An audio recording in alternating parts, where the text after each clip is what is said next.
Good morning, Hank. It's Friday. You know who's in my hug bucket? Greece. Every time I see Greece, I just want to give them a big ol' hug. I don't, however, want to give them 150 billion euro, and therein lies a problem. Okay, so Hank, I want to talk about sovereign debt today, but just to establish at the outset that this is not a particularly political problem, here's a chart of the gross federal debt by president as a percentage of GDP. As you will notice, the fluctuations have nothing to do with whether the president is blue or red. The same is true in other developed countries as well. Okay, so Hank, to begin, let me tell you one of the great rules of economics. If you are rich, you have to be an idiot not to stay rich, and if you are poor, you have to be really smart to get rich. This is true for individuals, but it's also true for countries. Fancy pants countries with fancy pants currencies have all kinds of advantages over developing countries, including that we are able to borrow money cheaply. In fact, because fancy pants countries can borrow money so cheaply, it actually often makes sense to run a deficit. And the reason for this is that in the long term, our economy can grow faster than the cheap debt we're acquiring to pay for our economy to grow. So debt is not inherently bad for nations. The famous example of this is that in 1945, the United States had a debt that was more than 100% of its GDP, and our deficit was more than 20% of our GDP, and that level of debt immediately preceded the largest expansion of our economy in history. Also the largest expansion of our waistlines in history. Yes, that's funny, we did get fat. So debt is not bad,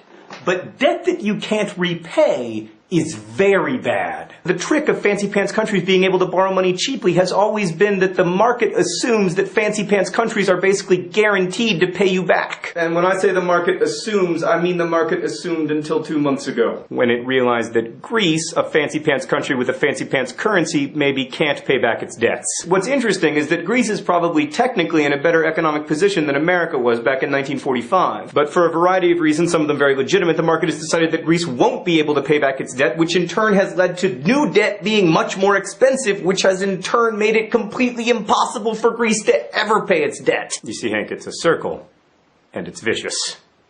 That's where they got the term. This raises the possibility that fancy pants countries with fancy pants currencies might not pay back the money we loan them, which will probably raise interest rates for a lot of fancy pants countries, which could lead via the vicious circle to more defaults, higher interest rates, more defaults, higher interest rates. I could go on like this forever. Which would be very bad. Like, we would yearn for the days of 10% unemployment. All of which is complicated by the fact that we're coming out of a worldwide recession and the total economic output in the world is smaller, so there is less money coming in taxes, but governments still need to spend approximately the same amount of money. And for everybody who says that the problem is wasteful government spending, we are even close to a balanced budget. I mean, the United States would have to eliminate both of its two biggest expenses, Social Security and defense, in order to even come close to balancing the budget. The only other way to shrink the deficit would be to raise taxes, which is not generally seen as a good idea during a recession. So the problem of sovereign debt maybe not being as cheap as it once was isn't the fault of any one political ideology. It's kind of everybody's fault. So basically, Hank, I don't want to alarm you, but I do think we should all buy unicorn piñatas and hide our valuables in them. Actually, Hank, the unicorn strategy won't work because we have to keep loaning each other money. And we have to figure out a way to loan confidently like we did back in 1945. That's why the EU and the IMF are working so hard to try to nail down a bailout plan for Greece. And if fancy pants countries can't continue to convince us that our money is as safe with them as it is inside of a unicorn piñata, they will lose the cheap money privilege they have enjoyed for centuries. And history tells us that once a stupid rich man gets poor, he doesn't usually get rich again.